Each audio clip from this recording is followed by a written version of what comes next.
Bonsoir. À Washington, le chef de l'État échange avec le président de la BID. En toile de fond, le financement de plusieurs projets de développement dans notre pays. L'ambassadeur de France en Guinée appelle au calme. Bertrand Cochery invite le gouvernement et l'opposition au dialogue pour trouver une issue favorable à la crise politique. L'économie guinéenne est d'ailleurs durement touchée par les crises politiques à répétition ces jours-ci. Les responsables du secteur sont très inquiets.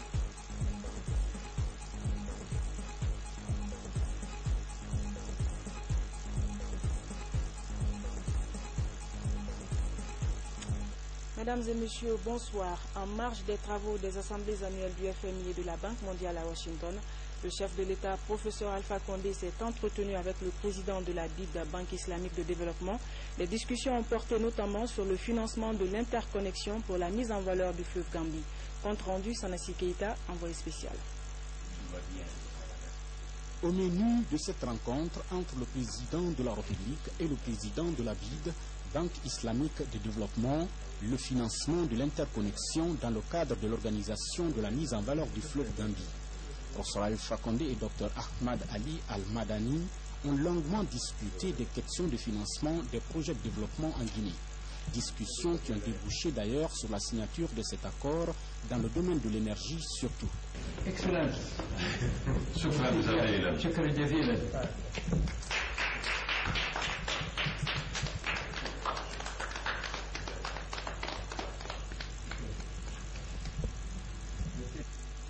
وخلال المقابلة فخامة الرئيس كان يتابع. Cet accord de ce matin, cet après-midi, concerne l'interconnexion en énergie. Ça concerne le domaine de l'énergie. Et il est très heureux que cet accord a été signé aujourd'hui. Très heureux de savoir que l'engagement pris par la BID au cours de la conférence d'Abu Dhabi, et aujourd'hui 40% de cet engagement est exécuté. Et ce qui reste maintenant que Métété Ebola, il allait pas aller au-delà de ce pourcentage pour permettre à ce pays de bénéficier du financement de la Banque islamique de développement.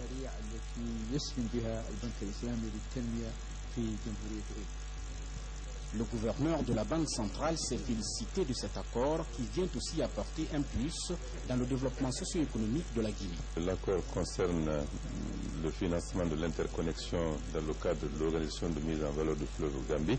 Vous savez qu'il y a beaucoup de projets sous-régionaux de production et de distribution d'énergie. La Guinée abrite la plupart des barrages qui sont l'objet de cet accord particulier, et le tout n'est pas de produire, il faut pouvoir acheminer du lieu de production au lieu dont les ménages et les industries ont besoin.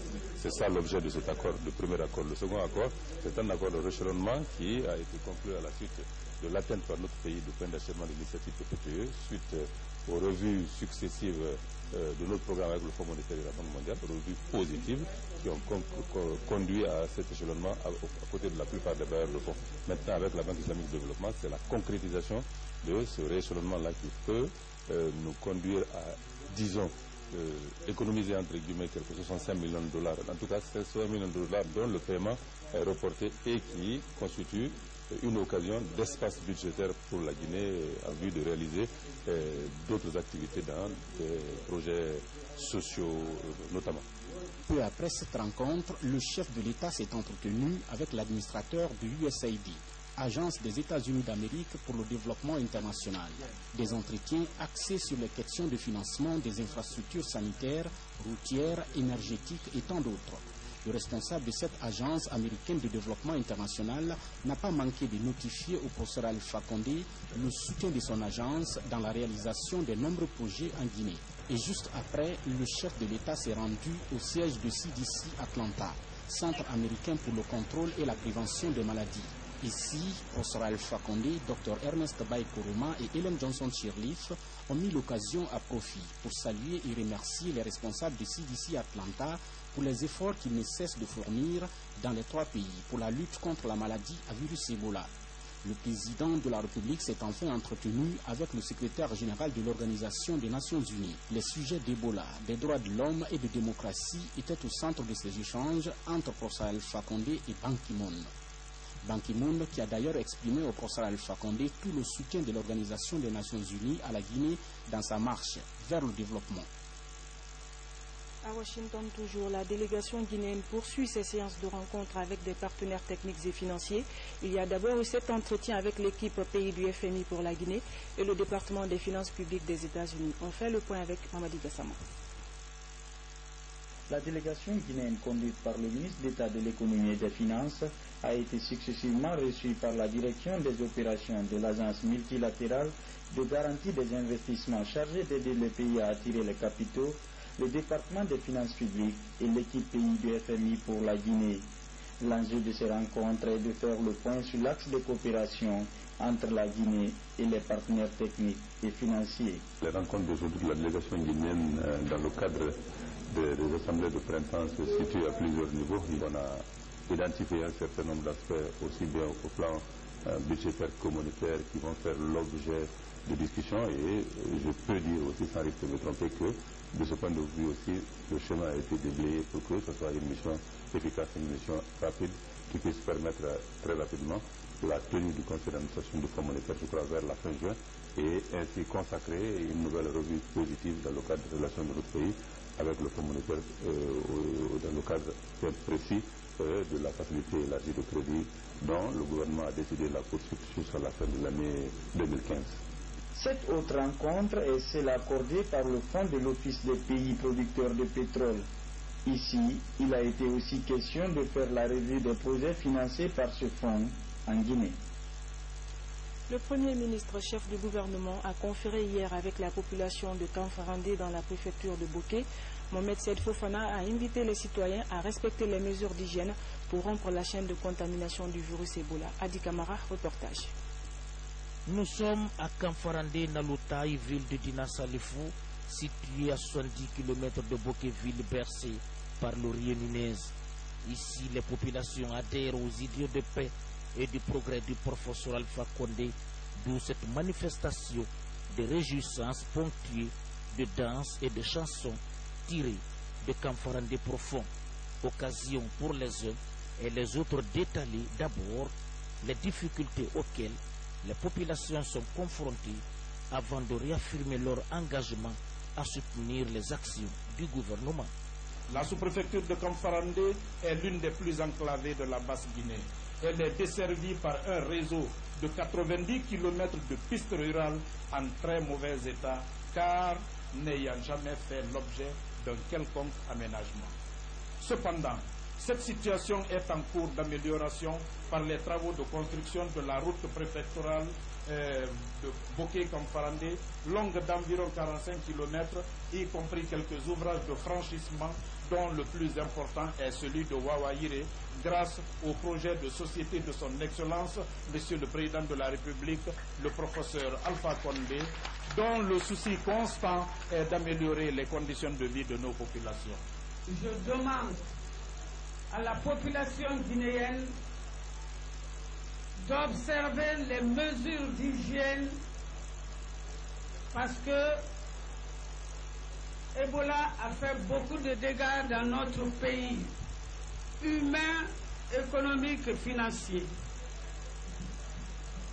Je vous en prie, si vous avez un étranger malade dans une concession, dans une famille, alertez les hôpitaux. La lutte contre Ebola dans la région et le renforcement du tissu social, voilà la trame conceptuelle du discours du Premier ministre chef du gouvernement. Je suis venu ici avec Hayanantou sur invitation des fils ressortissants de cette localité qui, de mémoire d'homme, n'ont jamais vu ici un chef de gouvernement. Ils ont eu le sentiment d'exclusion. Et donc j'en profiterai pour faire un tour dans différentes localités de Boké pour porter deux messages. Le premier, c'est d'abord mesurer le degré de vigilance des populations, leur degré d'engagement par rapport à la riposte à Ebola. Parce que depuis très longtemps, Boké était en dehors de tout ça. Mais fort curieusement, hier, nous avons appris que dans un des villages ici, des premiers cas ont été enregistrés. Donc, c'est pour voir quel est le dispositif qui est en place. Parce que justement, c'est dans ces villes, dans ces localités qui n'ont jamais connu le cas d'Ebola, qu'il faut maintenir la vigilance parce que les gens sont assis dans la conviction qu'ils ne seront jamais atteints par cette maladie. Le second, c'est l'unité nationale. La problématique de l'unité nationale, le combat que le chef de l'État mène pour avoir une Guinée unie autour des valeurs, n'est-ce pas, de démocratie, des valeurs de développement, de solidarité, de fraternité entre les Guinéens. Ici à Kamfarandé, la jeunesse et les fonctionnaires organisent du 18 au 3 mai 2015 un tournoi de football doté de trophées de l'illustre disparu Adjan Saran Kamara, la maman du professeur Alpha Condé. Ses équipes prennent part à ce tournoi de football. La situation politique de la Guinée préoccupe les diplomates en poste à Conakry. Ils invitent l'opposition et le gouvernement au dialogue, gage de stabilité dans notre pays. L'ambassadeur de France à Conakry rassure les Guinéens de l'engagement de son pays à demeurer aux côtés de la Guinée pour trouver une issue favorable à cette crise. Bertrand Kocheri est au micro de Ansoumane Toumani Camara.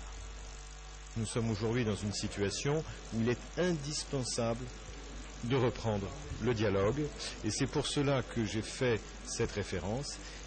Il ne faut négliger aucune main tendue, de quelque côté qu'elle vienne, et en particulier les initiatives qui sont prises par le ministre de la Justice, le garde des Sceaux, Cheikh Sako, qui a pour mission d'ouvrir des voies de dialogue. Tout ça est trop important, le sort de la Guinée est trop important pour qu'on néglige ces dialogues. Le dialogue est indispensable et on arrivera à bâtir quelque chose de cohérent, de stable, de satisfaisant sur le plan de la démocratie uniquement par la voie du dialogue et pas par la voie de la violence dans la rue. Et la communauté internationale est présente et sera présente, comme elle l'a été lors des élections législatives, sous des formes peut-être différentes, avec les Nations Unies, avec l'Union africaine, avec l'Union européenne, à titre bilatéral, la France, les États-Unis, nous sommes tous animés par cette même volonté d'engagement dans l'intérêt de la paix, de la démocratie, de l'état de droit en Guinée pour que le processus électoral se passe comme il doit se passer, dans l'intérêt du pays, c'est-à-dire en respectant les principes d'inclusivité, de transparence et d'apaisement. C'est de cela que la Guinée, que les Guinéennes, que les Guinéens ont besoin, en particulier au moment critique que nous connaissons aujourd'hui de la fin de la lutte contre l'épidémie d'Ebola. Mais ce n'est pas terminé. Lorsqu'il y a des manifestations dans les rues, lorsqu'il y a des troubles à l'ordre public, cela complique le travail des agents de santé. Alors ce n'est pas le but premier, évidemment, de ces manifestations. Qu'on ne me fasse pas dire ce que je n'ai pas dit, mais il faut l'intégrer. La lutte contre Ebola a besoin de se poursuivre. Ce qui est bon pour la lutte contre Ebola est bon aussi pour la démocratie. C'est le dialogue. Voilà, c'est à cela que, à titre personnel, mais aussi en tant que membre d'une communauté d'ambassadeurs, j'appelle ici aujourd'hui solennellement. En tout cas, nous serons prêts à y aider. En fin de journal, nous recevrons le gouverneur de la ville de Conakry pour une déclaration. Préparatif de la prochaine élection présidentielle, la région forestière est actuellement sillonnée par des missions de sensibilisation, une démarche pour préparer les esprits à un scrutin calme et apaisé. Comment pousser les citoyens à s'accepter dans leurs différences? C'est l'objectif visé par une équipe qui a commencé par Nzérekoré comme première étape. Amadou Touré, Moussa Keïta. C'est dans le souci de préparer les populations de la région forestière à une élection sans violence que les cadres ressortissants des localités des Nzérekoré ont entrepris des séances de sensibilisation sur la paix et la non-violence avant, pendant et après le scrutin présidentiel prévu au mois d'octobre par la CENI. Nous parlons de paix.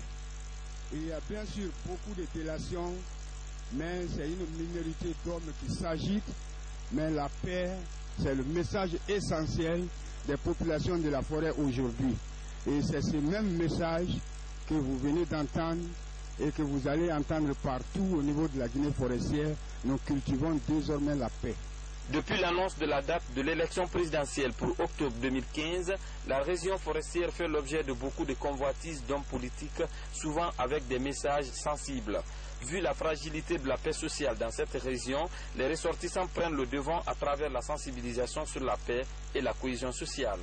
La région forestière est une zone très sensible. On a certains de nos frères qui ont intoxiqué un peu la population. Il n'a pas voulu nommer les cadres de la forêt, il n'a pas réalisé des projets. Et les gens croyaient à cela. Il fallait expliquer aux parents. Expliquer aux parents que le professeur Alpha Condé n'est pas comme ça. C'est tous les messages qu'on fait passer au niveau de nos populations pour que les gens ne soient pas trompés, ne soient pas embrouillés, qu'ils restent sereins pour arriver aux élections. Dans ces localités, en plus des salles de classe et des centres de santé entièrement achevés, plusieurs infrastructures d'intérêt communautaire sont en cours de réalisation. C'est le cas de cette route de Womé et de ces lampadaires offerts par le président de la République aux localités de Guéké, Léné et Womé, des endroits que la délégation a visités et appréciés. Et puis l'économie guinéenne durement touchée par les crises politiques à répétition ces jours-ci. Les responsables du secteur sont inquiets. Ils appellent la classe politique au dialogue. Reportage Denise Timbo-Mongoni. Madina, le plus grand centre des affaires de la capitale. Au lendemain des 2 jours de manifestations observées en début de semaine, le commerce est encore au ralenti. La clientèle se fait désirer. El Haj Mamadou Saliou est opérateur économique. Il a du mal à écouler ses produits. C'est une peine pour nous parce que vraiment on perd la journée, on perd encore notre bien dans les magasins qui sont fermés, on n'a pas sorti mais on vient, on casse les magasins, vraiment c'est des peines pour nous beaucoup, il y a beaucoup de pertes. Donc nous vraiment avec les grèves là, avec les marches là, vraiment ça nous fatigue beaucoup. On est trop fatigués. Les femmes, piliers économiques dans de nombreux ménages, évoluent dans le petit commerce. Elles ressentent durablement les perturbations provoquées par des crises politiques. Ça fait 3 jours, on n'a pas vendu, on n'est pas venu au marché. Ça fait mal. Nous ici, c'est les femmes qui se débrouillent pour faire les frais à la maison. Si ça se fait comme ça, ça fait mal. Les manifestations politiques paralysent également le secteur du transit. En 2 jours d'inactivité, 200 conteneurs ont été bloqués au port autonome de Conakry. Pour les transitaires, les conséquences sont énormes. Cette société de transit fait ses comptes au lendemain des manifestations. Elle doit payer plus de 30 millions de francs guinéens de pénalités non causées. On est directement victime de ce genre d'événements malheureux qui se passe dans notre pays. Parce que imaginez que moi personnellement j'avais 15 conteneurs sortis le lundi. Les clients étaient obligés de bloquer la marchandise au port parce que par crainte que sa marchandise soit vandalisée ou détruite en chemin. Donc là on était obligé de stocker les marchandises jusqu'à ce que le calme revienne au pays. Et là c'est des coûts supplémentaires parce qu'il y a des surestaries à payer au niveau du Conakry Terminal, au niveau des compagnies maritimes, au niveau du port autonome. Et des coûts inutiles. Souvent, ces coûts supplémentaires se répercutent sur le prix de vente des marchandises, payés par le consommateur. Selon les experts, les troubles à répétition peuvent conduire à un net ralentissement de la croissance économique dans un pays. La fièvre Ebola est venue mettre à genoux presque notre économie. Personne n'a à gagner dans les marches. C'est le pays qui perd réellement. Parce que les pertes que ça engendre, nous l'avons vu au niveau de la politique budgétaire, les recettes diminuent de façon drastique. Ensuite, la politique monétaire ne peut pas fonctionner normalement pour empêcher l'aggravation de la pauvreté. Si nous prenons sur le plan de la consommation également, nous voyons que c'est le recul. Face à de nouvelles menaces, le groupe organisé des hommes d'affaires Goa lance un appel à la classe politique nationale. Ce que nous souhaitons, c'est qu'il y ait l'entente, que tout le monde s'entende, que tout le monde se donne la main, en disant la vérité, la stricte vérité dans l'intérêt supérieur de notre pays et des citoyens de notre pays, pour que notre pays avance. Déjà secouée par la crise sanitaire Ebola, la Guinée risque d'autres saignées si des convictions sociopolitiques deviennent récurrentes. soutiennent de nombreux analystes économiques et financiers. Un tout autre sujet à présent, comment créer de l'emploi pour occuper les jeunes? Le ministère de la Jeunesse ne manque pas d'idées. Le pavage des rues en est une solution, il fait du chemin. À Kaloum, plus de 2000 emplois sont créés. Un exemple type de projet de pavage avec Kamara Boubacar. C'est un projet expérimental. À Kaloum, la rue de la mairie est le premier des 4 chantiers lancés il y a 4 mois par le chef de l'État. Pour la ville, le paysage change. Les jeunes désœuvrés, eux, ont une opportunité d'emploi. À 21 ans, Youssouf a son premier emploi rentable. Du décapage à la pose des pavés, nous atteignons les 300 ouvriers. Nous sommes payés par semaine. Dieu merci pour nous, les choses évoluent. 300 personnes. L'Agence guinéenne d'exécution des travaux d'intérêt public pour l'emploi va évaluer l'impact de ce projet pilote confié à des entrepreneurs locaux. Cette route est à près de 160 mètres linéaires avec une dimension, vous avez vu, de goudron à l'autre. La devanture de la commune, ça permet de parking et puis la chaussée. En plus, ça crée l'emploi. Et deuxièmement, c'est plus rentable parce que, exemple, quand vous avez aujourd'hui 1 kilomètre de goudron, plus ou moins ça peut coûter près de $1 million. Aujourd'hui, près de $1 million, vous pouvez faire facilement plus de 5 km de route pavée. Donc c'est purement économique et plus garanti et ça crée d'emploi. Le pavage des chaussées compte parmi les travaux à haute intensité de main-d'œuvre. Pendant 3 mois, il occupera à Conakry 2600 jeunes. Le ministère de l'Emploi jeune pense déjà à la deuxième phase du projet. Renforcement du système de santé, le gouvernement s'implique. Les travaux de construction d'un hôpital moderne sont lancés dans la commune urbaine de Gawal. Le coût de réalisation s'élève à plus de 20 milliards de francs guinéens. L'objectif est d'assurer une meilleure couverture sanitaire dans cette localité. Tianos Mandialo, reportage. Bientôt 19 h, mais les travaux de construction du nouvel hôpital préfectoral de Gawal se poursuivent. Le projet est d'une importance capitale pour les habitants de la ville. Pour sa réalisation, 25 milliards de francs guinéens ont été investis par le gouvernement à travers le budget national de développement. Toute la population est fière d'avoir aujourd'hui dans le programme du président Alpha Condé d'outils du Gawal de cette moderne réalisation de l'hôpital. Et pour cela, la population se réjouit très merveilleusement pour l'obtention de ce chantier. Les travaux sont exécutés par la Guinéenne d'entreprise. Une fois achevés, l'on devrait assister à Gawal à une réduction des évacuations sanitaires vers les préfectures environnantes et vers les pays frontaliers. Il y a la maternité, il y a encore l'atelier de maintenance, il y a le bloc opératoire, la médecine générale, les gynéco-obstétriques, il y a l'accueil, le développement du DH et des petits bâtiments annexes. Nous sommes en estimation vers les 60% de réalisation. La fin des travaux de construction devrait être effective avant le début des grandes pluies. À l'hôpital de la ville, les clés sont attendues. Beaucoup d'appareils ne fonctionnent plus. Des services entiers sont devenus inexistants. Avoir un hôpital moderne, c'est un motif d'espoir. Ça va changer beaucoup dans nos prestations parce que déjà, si la formation académique est là et maintenant supportée par le matériel, vraiment ça va encore une fois de plus améliorer notre façon de travailler. L'hôpital moderne en construction à Gawal comporte une vingtaine d'ouvrages, dont 10 gros bâtiments pour accueillir les malades. Lutte contre Ebola, les élèves et étudiants de l'AB s'engagent aussi. Ils sortent d'une formation sur les méthodes de prévention. Le programme est piloté par l'antenne Guinée de l'UNESCO. Reportage, Falilou Diallo. La croisade contre Ebola, l'UNESCO intensifie les sessions de formation des élèves et étudiants. Après les régions de Nzérékoré, Kankan, c'est au tour des jeunes de l'AB d'être outillés dans la riposte anti-Ebola. C'est un projet piloté par l'UNESCO à travers sa commission nationale locale. En cadre des colloques UNESCO, des écoles associées UNESCO et membres des comités de veille évoluant au sein de ces établissements, vous passerez des messages de renforcement des mesures préventives contre Ebola. Vous combattrez des idées erronées sur la fièvre hémorragique à virus Ebola afin que cette maladie ne réapparaisse plus jamais en Guinée, en Afrique et dans le monde. Le choix des élèves étudiants de l'AB n'est pas fortuit et les bénéficiaires entendent jouer leur partition dans la lutte contre l'épidémie au sein de leur communauté.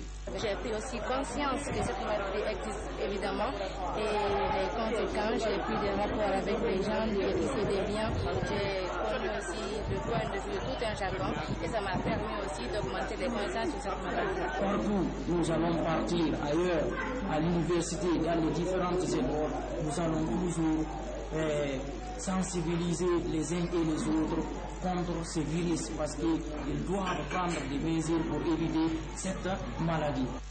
Venus des établissements scolaires et universitaires de l'AB, la cinquantaine d'élèves étudiants doit servir de bouclier dans la sensibilisation sur cette maladie, sur les dangers liés au virus Ebola, ainsi que sur les méthodes de prévention et de contamination.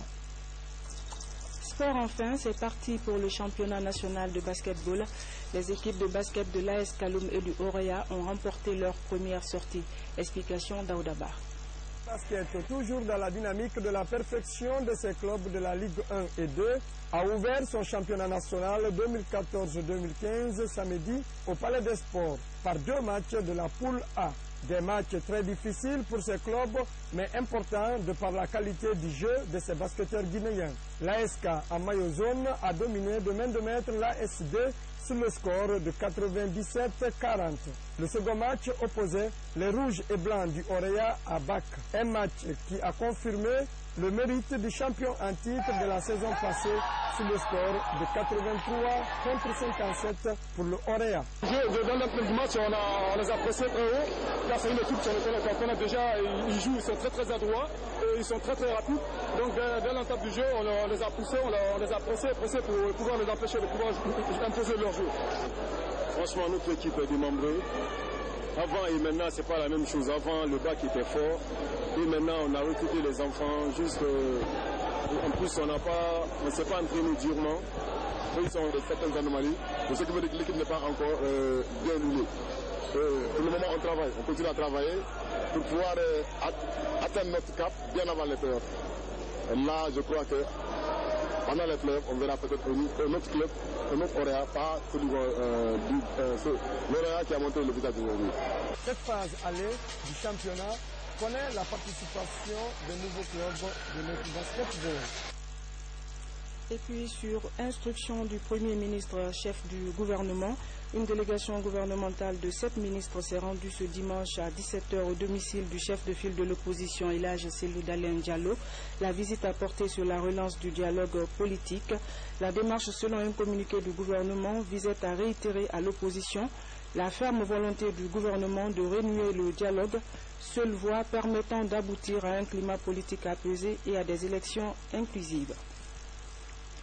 Avant de refermer cette édition, je reçois sur ce plateau le gouverneur de la ville de Conakry pour une déclaration. Bonsoir, monsieur le gouverneur. Bonsoir, madame.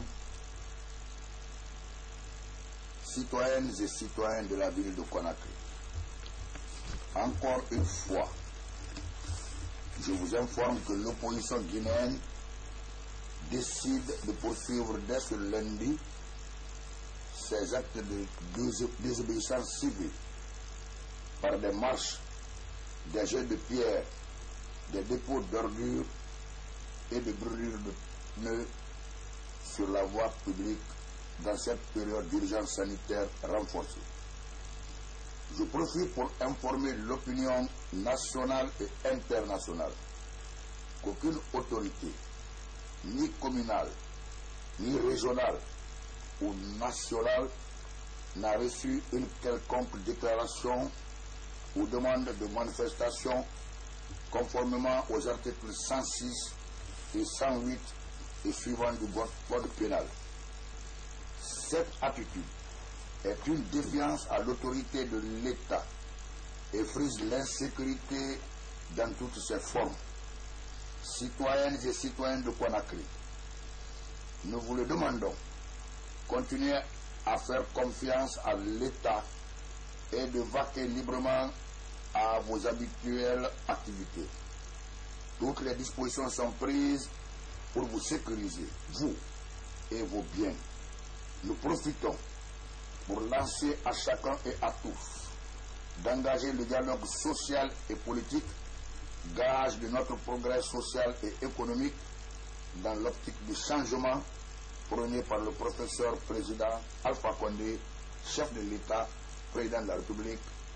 Vive la paix, vive la République. Je vous remercie. Merci, monsieur le gouverneur. Merci. Mesdames et messieurs, c'est la fin de ce journal. Merci à vous de l'avoir suivi. Excellente soirée en compagnie de nos programmes. Demain, vous serez avec une nouvelle équipe. Moi, je vous dis bonsoir et à bientôt.